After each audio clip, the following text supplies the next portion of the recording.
On May 6, 2000, a small town in southern Italy dedicated a monument to the sacrifice of an American fighter pilot from World War II. On that day, 4 generations gathered together at the field where he died in 1943. For 56 years, they never knew the name of the man who fell from the sky. But what they always knew was he was a symbol of their freedom.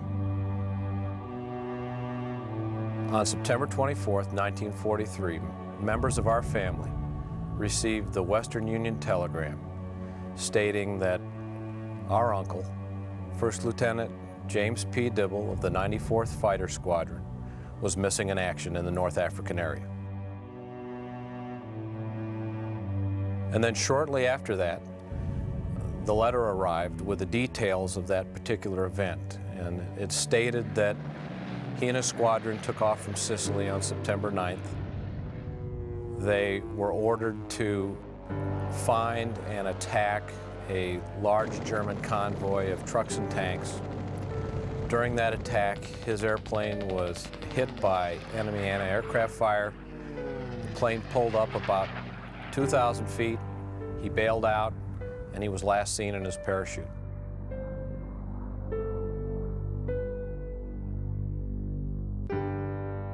And then in October of 1946, the Army sent our grandmother a letter stating that Jim's remains had been identified and were buried in the U.S. military cemetery at Naples. One of the things that we always asked ourselves was, how in the world did he get to Naples? I mean, what happened and how did it happen? And it was one of those lingering questions that everybody doubted would ever be answered.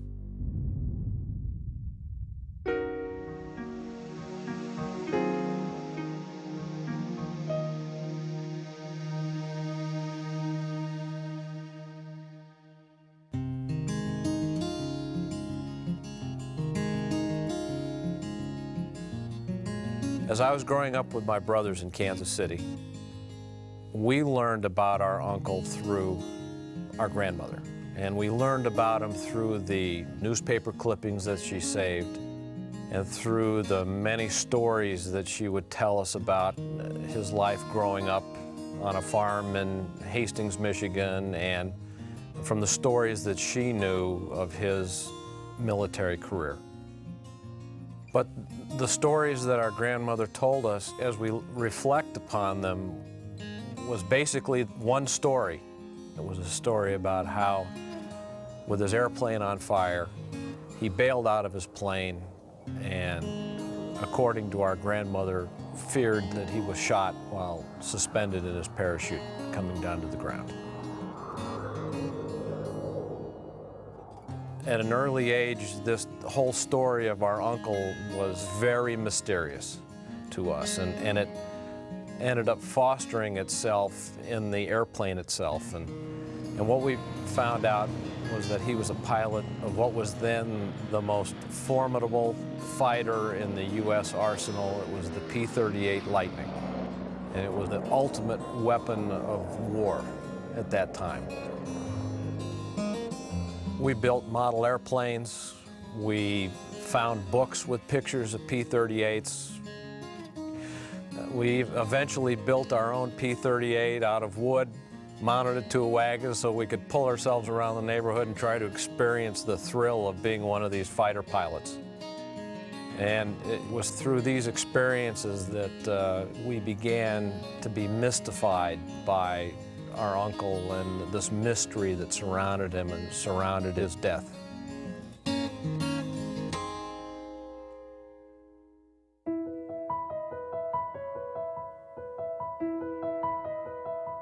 My brothers and I grew up and we all went our separate ways, but one of the things that I think stayed with us was the love of this P-38 fighter, and it was that interest and love that led me to the U.S. Air Force Museum in Dayton, Ohio in 1986. And as I was touring through the museum, there was a picture on the wall, and it caught my attention because in the background there was a P-38. And as I looked at the picture closer, I discovered that it was actually Eddie Rickenbacker standing on the back of a truck in the North African area, and he was addressing the 1st Fighter Group. And it dawned on me that, you know, I knew that my uncle was in the North African area, and I knew he flew P-38s, and I knew he was in the 94th. And what's the likelihood that he's in this picture? More than that, it's time to try to find out what happened to him. How was he killed? What happened on his last mission? Are there any pictures of him? Who was the last person to see him alive? And any other details that I could come up with. So I ordered a copy of that photograph. When I got a copy of it, I set it down on the workbench, and I got the biggest magnifying glass I could find, and I started going through all of the pilots and the men in the photograph to see if I could spot my uncle. I didn't think I did, but to further the investigation, I returned to the Air Force Museum to see what other information that I could possibly find. At the museum, I stopped at the museum bookstore. And I browsed through all the books, and I was always looking for some book about the P-38. And I ran across this book, and it wasn't the title, Happy Jack's Go Buggy, that caught my attention, but it was the little hat in the ring insignia that was part of the cover. Picked up the book, read it, realized that you know, here was a pilot in the 94th. He was in the North African area. And this would be a good place to start, to see whether the author, Jack Ilfrey, had any knowledge of my uncle. When I contacted Jack, I was disappointed to learn that he didn't have any knowledge of my uncle, and as it turned out, Jack was leaving right about the same time that my Uncle Jim was coming. But what he did have was a roster of all the pilots that were currently a part of the 1st Fighter Group Association. He made me a copy, sent it to me, and so now I had a list of pilots that possibly flew with our uncle that I could start to contact.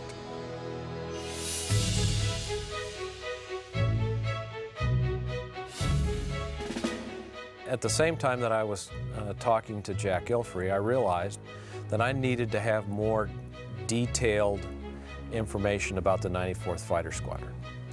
So I called the U.S. Air Force Museum, and they suggested that I go to the U.S. Air Force Historical Research Center that was located at the Maxwell Air Force Base in Montgomery, Alabama. So I jumped on a plane, flew down, and we discovered a war diary that had been kept while the group, the 1st Fighter Group, was in the North African area. So there were missions, day-by-day missions. They were not very detailed, but the one important thing was that they listed all the pilots that flew the mission. So I now had pilots that flew on same missions that my Uncle Jim flew on.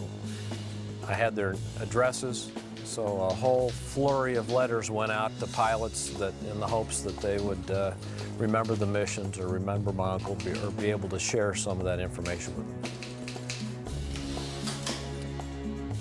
At the same time, I realized that during World War II, the 1st Fighter Group was awarded 3 Presidential Distinguished Unit citations, 2 of which, it turned out, my uncle participated in.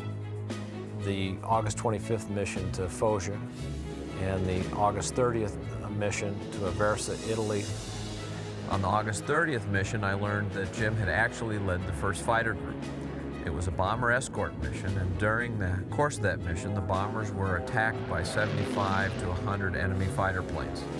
The group fought a brilliant defensive battle. The battle lasted nearly an hour, and as a result of that battle, the bombers were able to successfully reach their target and return to their base without a single loss.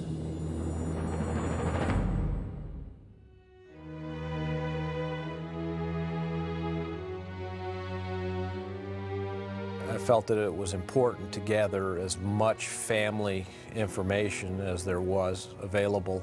I contacted my father and asked him if he could arrange to have a meeting with my Uncle Jim's widow, Maxine.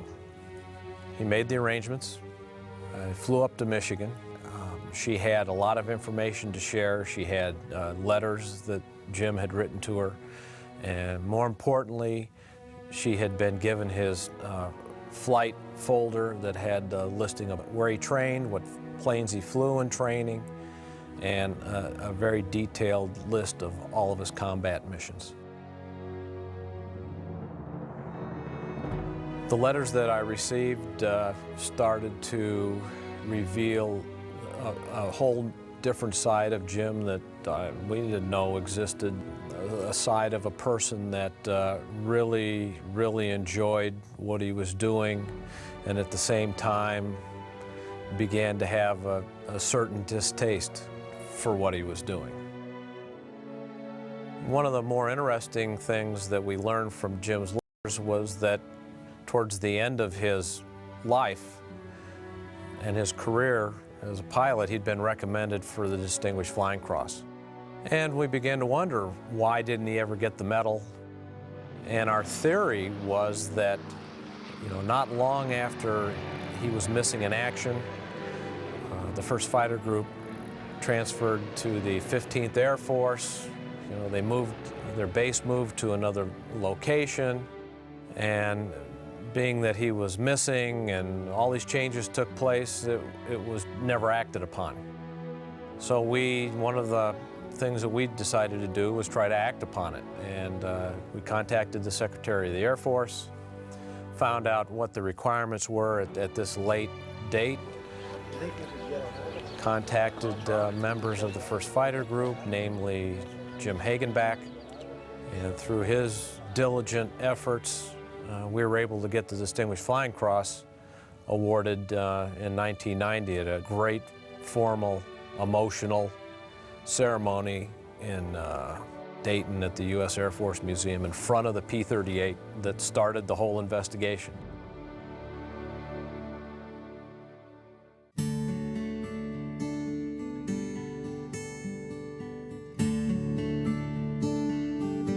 During the course of this investigation, it was always our hope that we would be able to uncover a photograph of our uncle in the North African area while he was in combat.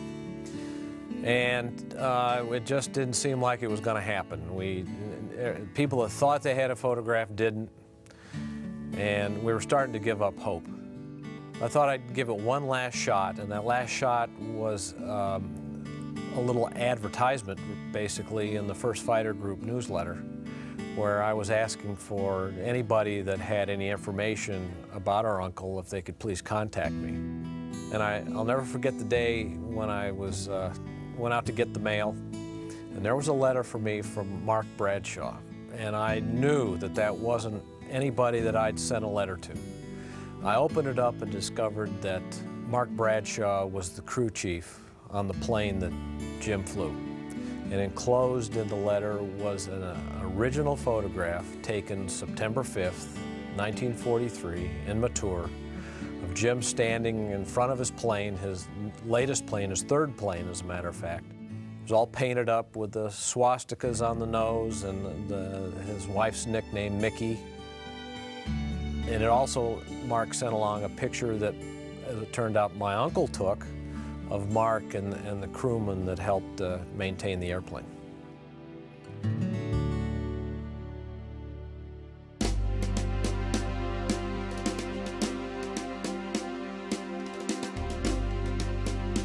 So at the same time that I was in contact with the pilots of the 94th, I decided to contact the Army to see what information they might have on how my uncle got to the Naples Military Cemetery. And what they sent me was a case history of an unknown soldier. And the unknown soldier turned out to be my Uncle Jim. And so he was not only missing in action, but as it turned out, he was an unknown soldier for over 3 years. And what this investigation revealed, that in this field in Italy, next to the remains of a P-38 aircraft, which was clearly identified as the plane that he flew on September 9th, was an isolated grave that was marked with a cross. And on the cross, it stated that this person fell or died on September the 9th. At that time, there were only 2 pilots in the 94th that needed to be accounted for on September 9th, one being Stan Wojcik and the other my Uncle Jim. Stan having been accounted for as a prisoner of war. The results of the investigation were that this person in this grave was our Uncle Jim. But it didn't make sense at this point, because if he bailed out of his airplane, why was he buried next to it? I mean, it didn't make sense to me that the two would end up in the same place. I mean, the plane would have kept going for another mile or 2, or who knows how far, and why would he be buried next to it? Did he try to go to his plane? Was there some sort of shooting take place, or what in the world happened? It just didn't make sense.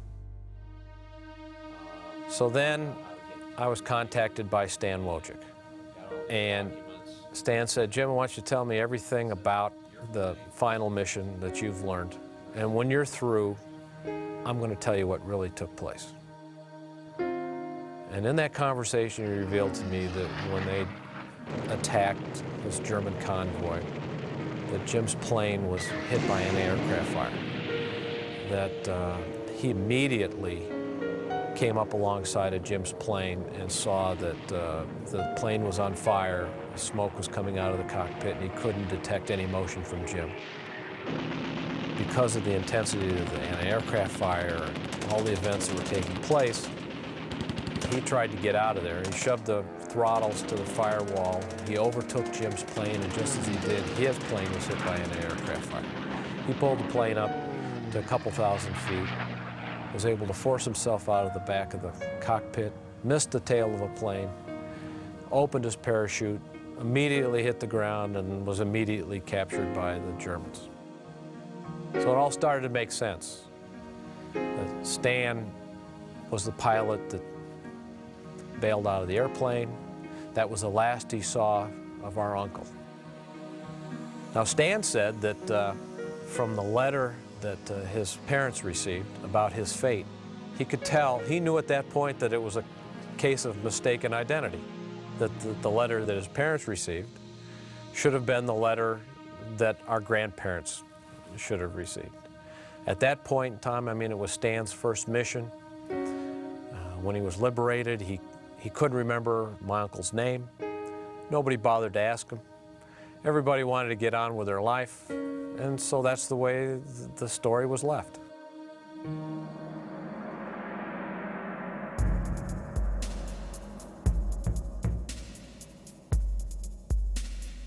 One of the other very important things that came out of this investigation of an unknown soldier was that within the body of this report, the plane crash site was referenced by a map with grid coordinates. So I went to the Library of Congress, they have a map division, found the specific map, ran the coordinates, and there was the plane crash site. It was outside of a small town in southern Italy. The town was called Padula. And I began to wonder, what's the chances that this area hasn't been developed since World War II? What's the chances that somebody in that town walked off with a piece of the aircraft? What's the chances that there's somebody there that was an eyewitness, that was a part of this event? So my curiosity took over once again, and I contacted the State Department, asked them, how can I find out some of these things? They were able to put me in touch with a private investigator in the Salerno area. Hired the private investigator. He went out to this particular area, and lo and behold, he found one of the 2 brothers that the Germans had ordered to bury my uncle following his plane crash. Took some photographs, sent me some information, When I got the information in the mail, well, had to go to Padula. I had to get a piece of the plane.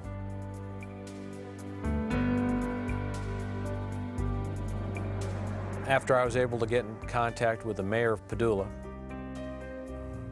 myself, my brother Ted, and my dad, we were on our way to Italy with our metal detector and our digging tools, and with a lot of hope and anticipation of being able to find a piece of the plane. When we got to the city, we got in the field, and in about 10 minutes we had our first piece, and it was extremely emotional. It was just, we couldn't believe that after all these years, after all the lingering questions, after all of the pain, here was the spot where our Uncle Jim died. And here was the plane that he so much loved to fly. It was all right here. We spent 3 days and we dug 500 holes at least, and it was hot. And we worked from sunup to sundown. We found a lot of airplane parts. We found .50 caliber ammunition. We found a little piece of the canopy. Found engine parts, instrument parts. We found what we think was a part of one of our uncle's shoes. It was a sole, part of a heel, and it had "Made in the USA" on it. So, I mean, these are the type of things that we were finding.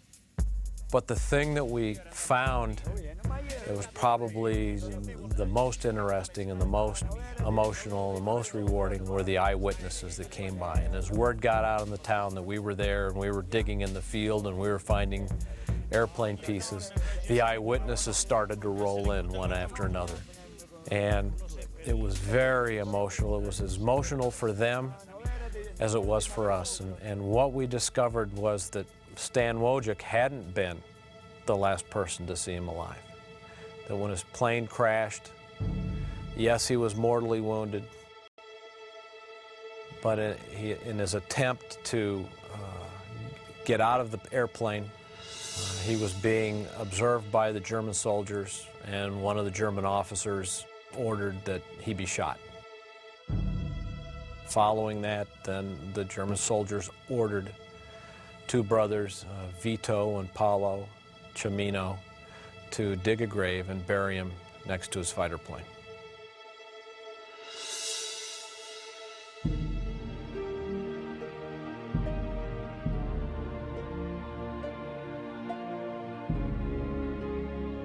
It was an unbelievable experience, finding out what had happened to my uncle and finding pieces of the plane, and then finding out what this whole event meant to the citizens of Padula, that it was a defining moment in World War II for them.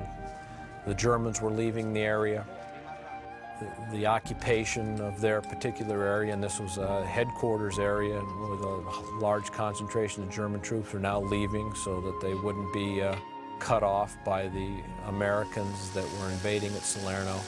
So this was their defining moment in World War II, and by us coming to Padula and finding this site, we were able to put a name and a face to the events that took place. And as a result of that, the people in Padula wanted to erect a memorial, not only to our uncle's honor and for the sacrifice that he made, but for the sacrifice of all the Americans and for what they did to free the world.